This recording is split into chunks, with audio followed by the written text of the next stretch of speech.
अंजना और आप देख रहे हैं टुडे एक्सप्रेस 24/7। आइए बढ़ते हैं इस वक्त की बड़ी खबर की ओर। उत्तर प्रदेश के जौनपुर में श्री कृष्ण जन्माष्टमी के आयोजन पर अश्लील डांस कोतवाल सस्पेंड। बदलापुर थाना परिसर में श्री कृष्ण जन्माष्टमी पर अश्लील नृत्य का आयोजन पर भड़के पुलिस अधीक्षक ने लिया एक्शन। अश्लील डांस पर कोतवाल को निलंबित किया गया। बदलापुर थाने में जन्माष्टमी का प्रोग्राम चल रहा था, जिस पर बाल-बालाओं का अश्लील डांस जारी था। पुलिस विभाग में हड़कंप मच गया। पुलिस की छवि पर नकारात्मक प्रभाव नजर आ रहा है। ये थाना बदलापुर में श्री कृष्ण जन्माष्टमी त्यौहार में सांस्कृतिक कार्यक्रम के दौरान एक अश्लील डांस का वीडियो वायरल हुआ है, जबकि इसमें पूर्व में ही शासन व मुख्यालय द्वारा सख्त रूप से निर्देशित किया गया था कि किसी भी तरह के पूजन समारोह या सांस्कृतिक कार्यक्रम में कोई अश्लील गाना या नृत्य किसी भी तरीके से बजाया न जाए। इस संबंध में उनके द्वारा सख्त रूप से निर्देशित भी किया गया था। इसके बावजूद थाना बदलापुर में कल जन्माष्टमी त्यौहार के दौरान सांस्कृतिक कार्यक्रम में इस तरह की कार्रवाई हुई है। प्रभारी निरीक्षक जैसे महत्वपूर्ण पद पर रहते हुए उनके इस कृत्य से पुलिस की छवि धूमिल हुई है, जिसका तत्काल संज्ञान लेते हुए पुलिस अधीक्षक महोदय द्वारा प्रभारी निरीक्षक बदलापुर को तत्काल प्रभाव से निलंबित किया गया है और इस पूरे प्रकरण में अग्रिम विधिक कार्रवाई की जा रही है। नमस्कार, मैं अंजना और आप देख रहे हैं टुडे एक्सप्रेस 24/7। आइए बढ़ते हैं इस वक्त की बड़ी खबर की ओर। उत्तर प्रदेश के चंदौली में कॉस्मेटिक की दुकान से नकदी सहित 2 लाख के आभूषण पर चोरों ने हाथ साफ किया। दुकान में घुसकर कैश बॉक्स तोड़कर 60,000 नकदी, मंगलसूत्र सहित कई सामान लेकर चोर गायब हो गए। कमरे में परिजन सो रहे थे। बाहर से कुंडी लोक कर चोरों ने दुकान में तांडव किया। पड़ोसी से दरवाजा खुलवाया, जिसके बाद बाहर निकले। अलमारी टूटी देखकर लोग सन्न रह गए। इसके बाद सूचना पुलिस को दी। पुलिस ने मामला दर्ज कर आगे की जांच शुरू कर दी। केवाड़ी बंद था, हम लोग सोए थे। चोरी में क्या क्या हुआ है? चोरी में सब गहना हेरा गया है। कितने का गहना होगा? 2-2.5 लाख का गहना था और नगद 70,000 था। तो जब चोरी हुई तो उस समय आप लोग कहाँ थी? हम लोग अपने रूम में सोए थे, बच्चे सब इस रूम में सोए थे। सर, हमारी पत्नी बगल वाले रूम में दुकान है चूड़ी का जी, उसमें सोए थे हम, हमारी पत्नी, और ये मेरा बगल में करकट का घर है, उसमें हमारे 3 बच्चे सोए थे। और शायद हम अपने दुकान का सिटकुनी अंदर से बंद करना भूल गए और उसी दुकान में सिलाई मशीन को उस पर रखी थी चाबी इस घर की। इस घर में ताला बंद था, बच्चे अंदर सोते हैं, तो उसमें से चाबी लियाकर और उसमें से कैंची लियाकर मैं ये चाबी खोलकर, और मेरे अलमारी का मेन गेट खुला रहता था, तिजोरी में ताला बंद होता था। तिजोरी में 5-6 गल्ला में करीब 50-60 हज़ार रुपया था वो, और झुमका, झालर। थाना तर्रा पर एक सूचना प्राप्त हुई कि एक अभय वर्मा नाम का व्यक्ति, जो कि ग्राम पचोकर का रहने वाला था, उसने पारिवारिक कलह की वजह से आत्महत्या कर ली। प्राप्त सूचना के आधार पर तत्काल थाना फोर्स एवं फील्ड यूनिट मौके पहुंची एवं शव को कब्जे में लिया। परिवारीजनों से भौतिक सूचना के आधार पर शव का पंचायतनामा कर पोस्टमार्टम हेतु मर्चरी बांदा भेजा गया है। मौके पर शांति व्यवस्था कायम है। पूरे प्रकरण में अग्रिम वैधानिक कार्रवाई की जाए। नमस्कार, मैं अंजना और आप देख रहे हैं टुडे एक्सप्रेस 24/7। आइए बढ़ते हैं इस वक्त की बड़ी खबर की ओर। प्रदेश के बांदा में पत्नी और ससुरालियों से परेशान एक पति ने अपनी जीवन लीला खत्म कर दी। 28 वर्षीय युवक ने सुसाइड से पहले एक वीडियो बनाया, जिसमें उसने सुसाइड का जिम्मेदार अपनी पत्नी, सास, ससुर समेत 4 लोगों को बताते हुए फांसी के फंदे पर लटक कर अपनी जान दे दी। खुदकुशी से पहले मृतक ने अपनी वीडियो भी सोशल मीडिया पर वायरल की। फिलहाल पुलिस ने मौके पर पहुंचकर शव को फांसी के फंदे से उतार कर कब्जे में लिया और पोस्टमार्टम के लिए भेजा। मृतक के परिजनों से तहरीर पर जांच और आगे की कार्रवाई करने की बात कही। क्या हुआ? अब सर, हमें ये पता नहीं है कि किस कारण से ये ख़त्म हो गया। क्या जानकारी? जब हम ये बच्चे आए उसके जब आके बताया था उन्होंने। क्या बताया था? कि मतलब वो फांसी लगा लिया, ख़त्म हो गया। अच्छा, क्या वजह क्या थी? कोई पति पत्नी का झगड़ा था? सर, हमें उनके झंझट का कोई पता नहीं कि मतलब क्या करते हैं। फिर एक दूसरे का मार मूर देते थे, तो मतलब उसकी हम बात नहीं करते, पर मतलब उसकी ये टेंशन के लिए हम नहीं जानते कि मुझे क्या कारण था। अच्छा, कोई वीडियो वगैरह भी लड़के ने बनाया था क्या? साहब बता रहे थे कि फ़ोन में मतलब ये बना लिया है। क्या बनाया था, कुछ जानकारी हुई कुछ? हाँ सर, और ये जानकारी नहीं इससे कि ना हम फ़ोन चलाते ना हमें फ़ोन का पता है सर। बांदा जनपद से एक हैरान कर देने वाला मामला सामने आया है, जहां एक युवक ने अपनी पत्नी और ससुरालियों से परेशान होकर फांसी लगाकर आत्महत्या कर ली है। बता दें कि यह पूरा मामला बांदा जनपद के अतरदा थाना क्षेत्र अंतर्गत पचोखर गांव का है, जहां पर एक युवक ने अपनी पत्नी और ससुरालियों से परेशान होकर फांसी लगाकर आत्महत्या कर ली। बताते चले कि फांसी लगाने से पहले उसने एक वीडियो बनाया, जिस पर उसने अपनी आत्महत्या का दोषी अपनी पत्नी और ससुरालियों को बताया है। फिलहाल पुलिस मौके पर पहुंची है और मृतक के शव का पंचनामा भरकर पोस्टमार्टम के लिए भेज दिया है और आगे की कार्रवाई पुलिस के द्वारा की जा रही है। अब देखना यह है कि इसमें सच्चाई क्या है। फिलहाल पुलिस पूरे मामले की जांच पड़ताल कर रही है। बांदा से रिजवान खान, टुडे एक्सप्रेस, बांदा। नमस्कार, मैं अंजना और आप देख रहे हैं टुडे एक्सप्रेस 24/7। आइए बढ़ते हैं इस वक्त की बड़ी खबर की ओर। लखनऊ के गोसाईगंज के सात भैया परिवार और कृष्ण भक्तों ने भगवान श्री कृष्ण जन्माष्टमी के मौके पर रामडोल शोभा यात्रा धूमधाम से निकाली। इस शोभा यात्रा में हजारों श्रद्धालुओं ने भाग लिया और सात भैया धर्मशाला जगह जगह सुंदर झांकियां बनाई गई। साथ ही कृष्ण भक्तों ने भंडारे का आयोजन किया।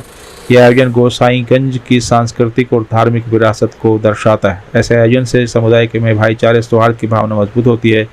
रामडोल शोभा यात्रा की तैयारियों में सुरक्षा के भी गोसाईगंज थाना प्रभारी ब्रिजेश कुमार त्रिपाठी, एसएसआई उमाशंकर, चौकी प्रभारी राजकुमार, पुलिस टीम के द्वारा पुख्ता इंतजाम किए गए थे। रामडोल यात्रा हमारे नगर के पिछले 50 सैकड़ों वर्षों से निकाली जाती है, प्राचीन समय से।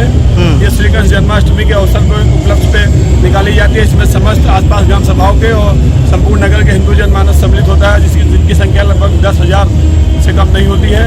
और ये प्रत्येक नगर के सारे मंदिरों में, आसपास क्षेत्र के मंदिरों में, उसके बाद जो भी व्यक्ति, जो भी परिवार, चाहे वो कितना भी मध्यम वर्गीय हो, चाहे कितना बड़ा परिवार से हो, उसके घर भगवान जाते हैं। क्योंकि उसके एक मान्यता है हमारे यहाँ कि जो लोग सुपारी देकर भगवान को अपने घर बुलाते हैं, मंदिर में पहले ठाकुर द्वारा में सुपारी जाती है उस घर से कि हम भगवान की पूजा अर्चना करना चाहते हैं। उनके घर में भगवान जाते हैं, पालकी जाती है और वो लोग भव्यता से उसका स्वागत करते हैं। जो ये श्री कृष्ण जन्माष्टमी के समय रामडोल की स्थापना होती है और आज रामडोल, ये प्राचीन रामडोल हमारे गोसाईगंज नगर पंचायत में दसियों साल से लगातार प्रत्येक वर्ष बड़ी भव्यता से दसियों हजार की संख्या में लोग इसमें शामिल होते हैं और तरह तरह के मनोरंजन के कार्यक्रम भी होते हैं भक्तिभाव के, जिसमें आज के कार्यक्रम में ये आए हमारे नगर पंचायत के चेयरमैन निखिल मिश्रा जी के सहयोग से बड़ी भव्यता आज क्षेत्र में लोगों के अंदर एक बड़ा जनसमूह भगवान श्री कृष्ण जी की रामडोल यात्रा में लोग शामिल हुए। बड़ी खुशी लोगों के चेहरे पे देखने को मिली जब ये प्रत्येक गली में घुमाने का काम किया चेयरमैन साहब ने। इसका एक बड़ा अच्छा लोगों के अंदर खुशी का माहौल बना, जिससे ये पूरे जिले में मेरे हिसाब से सबसे बड़ी भव्य रामडोल यात्रा जो आज की शुरू हुई है और भक्ति भाव के तरह तरह के कार्यक्रम मनोरंजन के भी हैं, जिसमें काफी संख्या में लोग शामिल हुए।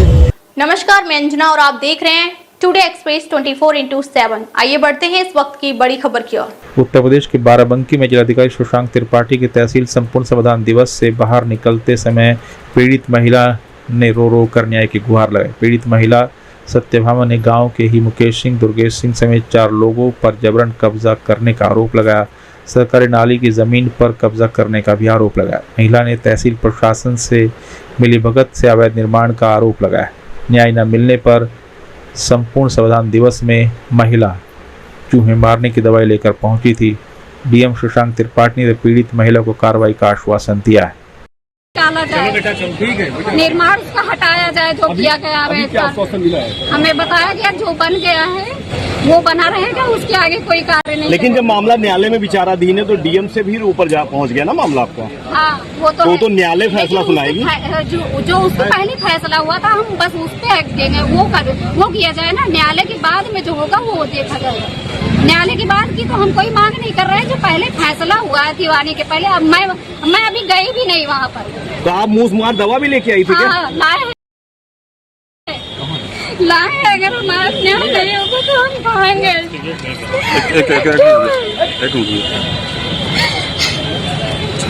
हम लोग नमस्कार, मैं अंजना और आप देख रहे हैं टुडे एक्सप्रेस 24/7। आइए बढ़ते हैं इस वक्त की बड़ी खबर की ओर। उत्तर प्रदेश के बाराबंकी में जैतपुर पुलिस को बड़ी सफलता हाथ लगी। जैतपुर पुलिस ने स्वाट और सर्विलांस की टीम के साथ मिलकर 3 शातिर लुटेरों को गिरफ्तार किया। एक अन्य लुटेरे की तलाश में पुलिस जुटी है। जैतपुर कोतवाली पुलिस ने मैनुअल डिजिटल इंटेलिजेंस की मदद से लूट की घटना का खुलासा किया। आरोपी के पास से 5 mobile phone, 1 motorcycle, wire cutter और 15,000 के आसपास नकदी बरामद की है। गिरफ्तार शातिर लुटेरे दिन में मोटरसाइकिल से रैकी करते थे और रात में चोरी और लूट की वारदात को अंजाम देते थे। 13 व 14 अगस्त की रात्रि में थाना जैतपुर अंतर्गत एक निर्माणाधीन फ्लोर मिल में जो है 2 जनरेटरों में जो है चौकीदार को बंधक बनाकर जो है लूटपाट की घटना कारित की गई थी। इस घटना के सफल अनावरण के लिए पुलिस अधीक्षक महोदय द्वारा सर्विलांस, स्वाट और थाना जैतपुर की पुलिस को संयुक्त टीम लगाई गई थी।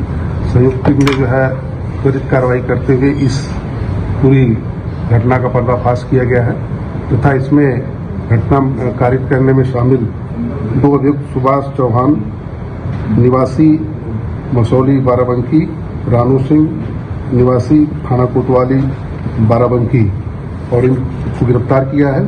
साथ ही इनके एक साथी रौनक जो कि अभी गिरफ्तारी नहीं हुई है, फरार है, और इनके द्वारा जो लूट की गई सामग्री थी उसको एक अभियुक्त अनवर अली जो कि निवासी सिद्धार्थ नगर का रहने वाला है, वो बीबीडी लखनऊ में कबाड़ी का काम करता है, उसके यहाँ बेचा गया है, उसको भी गिरफ्तार किया गया है। अभियुक्तों के कब्जे से लगभग 15 kilogram copper wire, 1 bundle Havells तार, लूटा गया मोबाइल और घटना में प्रयुक्त मोटरसाइकिल और जो उपकरण घटना कारित करने में यूज किया गया उसको इस्तेमाल किया गया है। नमस्कार, मैं अंजना और आप देख रहे हैं टुडे एक्सप्रेस 24/7। आइए बढ़ते हैं इस वक्त की बड़ी खबर की ओर। City law college Janakipuram Lucknow में डिसरप्शन ऑफ बायोलॉजिकल क्लॉक और its effect on human health विषय पर विशेष व्याख्यान का आयोजन किया गया। इस कार्यक्रम का उद्देश्य छात्रों और कर्मचारियों को जैविक घड़ी के महत्व और उसके स्वास्थ्य पर प्रभाव के बारे में जागरूक करना था। इस विशेष व्याख्यान में जैविक घड़ी को स्वास्थ्य रखने के तरीकों पर चर्चा की गई, जिसमें शामिल है जैविक घड़ी हमारे शरीर की एक प्राकृतिक प्रणाली है जो विभिन्न शारीरिक और मानसिक प्रक्रिया को नियंत्रित करती है। जब प्रणाली बाधित होती है तो ये कई स्वास्थ्य समस्याओं का कारण बन सकती है, जिनमें मोटापा, मधुमेह, हृदय रोग, अवसाद शामिल है। इस आयोजन का उद्देश्य छात्रों और कर्मचारियों को जैविक घड़ी के महत्व और इसके स्वास्थ्य और प्रभाव के बारे में जागरूक करना था। नमस्कार, मैं अंजना और आप देख रहे हैं टुडे एक्सप्रेस 24/7। आइए बढ़ते हैं इस वक्त की बड़ी खबर की ओर। उत्तर प्रदेश के चंदौली में दुर्घटनाग्रस्त दिव्यांग की पत्नी ने प्रधान पति पर गंभीर आरोप लगाए। आवास और अन्य सरकारी सुविधाएं दिलाने के एवज में महिला से अश्लील बातें करने का आरोप लगाया। आधी रात को फोन पर महिला से प्रधान पति ने प्रेम का इजहार किया। पीड़िता ने प्रधान पति की बातचीत को रिकॉर्ड कर लिया। घटना से आहत महिला पहुंची नौगढ़ तहसील में आयोजित संपूर्ण समाधान दिवस। डीएम और अपर पुलिस अधीक्षक से न्याय की गुहार लगाई। अपर पुलिस अधीक्षक को प्राप्त ने पत्र के साथ बातचीत की रिकॉर्डिंग दी। अब मामले में पुलिस अधीक्षक अनंत चंद्रशेखर ने जांच कर कार्रवाई के आदेश दिए। मेरा मामला यही है सर कि मेरे पति विकलांग है 100%। उनका 2 साल से एक्सीडेंट हो गया है, ना ही बोल सकते हैं, ना ही चल सकते हैं, ना ही अपने से खा सकते हैं। लेकिन हमारे घर में, गांव में जो भी मदद हमको मिला तो मिला। हमारे प्रधान कुछ भी मदद मेरे पास नहीं किए, 1 रुपया की मदद नहीं की। और दिन में अपने होशो हवास में फोन किए हैं। 2 बार 3 दिन 2 दिन 3 दिन फोन किए हमारे पास। बोल रहे हैं कि हम भाई जनता है, वो प्रधान है, पब्लिक को जनता से पब्लिक बात होगा करेगा, काम है। तो हमने फोन किया, सर भाई प्रधान साहब आप क्यों फोन किए हैं? तो बोले हैं कि हम फोन करते हैं तो फोन उठाया करो। तो हम सोचे कोई काम है तो हमसे दिन में बात करो, कोई काम है तो बता दीजिए, इसमें क्या छिपा है। तो वो बोलेंगे नहीं हम फोन करते हैं तो उठाया करो। तो हमें कुछ शंका हुआ कि इनका तो शंका हुआ तो रात में कभी 11 बजे 9 बजे फोन किए, हमने फोन नहीं उठा पाया। सुबह हुआ तो फिर देखे तो फोन 12 बजे रात को क्यों फोन किए, फिर फोन लगाया, फिर फोन लगाया हम कि प्रधान जी कोई काम था, कोई बात था, क्यों फोन किए? तो कहें कि फोन करते हैं तो उठाया करो। फिर डाउट हुआ तो हमने एक दिन 9 बजे रात को फोन किए, प्रधान जी हमारे मोबाइल पे फोन उठाया हमने, तो आवाज सुना रहा था, हमारे देवर से देवरान बात कर रही थी, तो बोले हैं कि अभी सब लोग जागे हैं, सब लोग सो जाएं तो फोन करना हमारे पास। हम कही क्या बात है, बात कोई है तो हमें बता दीजिए। कहे नहीं, तो हम कि सब लोग सो गए। हमने झूठ बोला, हम कि सब लोग सो गए हैं, वो अपने घर में सोए हैं, कूलर पंखा चालू है, आवाज नहीं सुनाई दे रही है, बताइए क्या बात है। हमारी बेटी हमारी बराबर है, वो भी जगी थी। हमने बोला कि जाओ चाची को मना कर दो, मत बतियाए। वो गई, चाची को मोबाइल भी लेकर आई। हमने अपने मोबाइल में रिकॉर्डिंग चालू कर दिया। तब तक रिकॉर्डिंग जब तक चालू नहीं हुआ तब हम प्रधान से झूठ बोले, नहीं आवाज नहीं सुनाई दे रही है, नहीं सुनाई दे रही है। जब रिकॉर्डिंग चालू हुआ तो हम बोले कि हाँ सुनाई दे रहा है, बताइए क्या बात है। तो वो बोले कि देखो तुम्हारा आवास हो गया, तुम्हारा राशन कार्ड हो गया, जबकि ना ही वो आवास दिए हैं, ना ही वो राशन कार्ड दिए हैं। राशन कार्ड फोटोदार दिए हैं और ये आवास बदे के हमने अपने पति का विकलांग कार्ड बनवाया, गए ब्लॉक में साइन करवाने के लिए, तो वीडियो सब हमसे खुद भरवाए, हम खुद अपने हाथ भरे हैं। क्या बोले प्रधान? तो प्रधान बोले कि तुम्हारा हो गया, तो हम कही ठीक है, आवास भी हो गया, राशन कार्ड भी हो गया, तो इसके आगे बोलिए तब ना हम जवाब देंगे। तो वो बोले कि देखिए दुख तो बहुत है। हम कही ठीक है, दुख बहुत है तो उसके आगे बोलिए। तो बोले कि हमसे तुमसे प्रेम होना चाहिए। हम कही कुछ भी नहीं, गलत बात है, सरेआम गलत बात है। हम बेटी हैं, आप भसुर हैं, बड़े भाई हैं, चाहे चाचा जी हैं, जो भी हैं, हम बेटी हैं, हमारे बराबर आपके घर में बेटी है। जो नजर आप हमको देख रहे हैं, अपनी बेटी को देखिए। तो उन्होंने नहीं बोला कि गलती हो गया, शराब में पिए थे वो। अब बाद में मतलब नीयत खराब थी आपका? हाँ नियत खराब थी, तब तो आपने एप्लीकेशन दिया आज? हाँ आज एप्लीकेशन दिया। क्या बोला गया?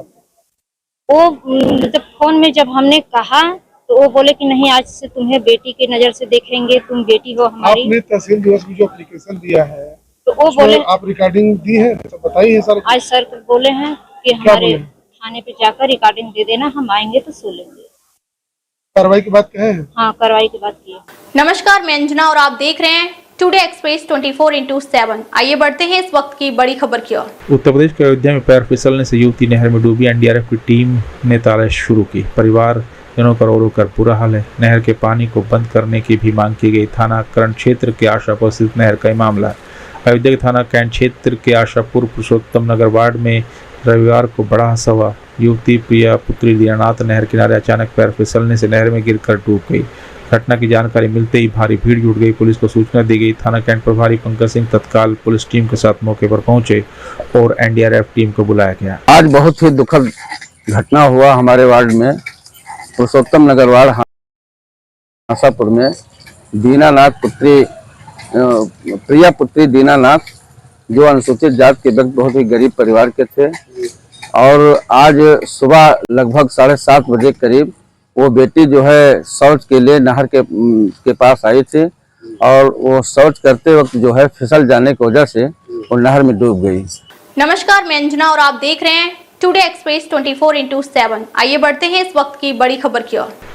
उत्तर प्रदेश के चंदौली में बंदी से निकलकर मगरमच्छ गाय की ओर निकल गया। वनवासी बस्ती में पहुंचा 6 फीट का मगरमच्छ। सूचना पर पहुंची पुलिस और विभाग की टीम। घंटों कड़ी मशक्कत के बाद मगरमच्छ को रेस्क्यू किया गया।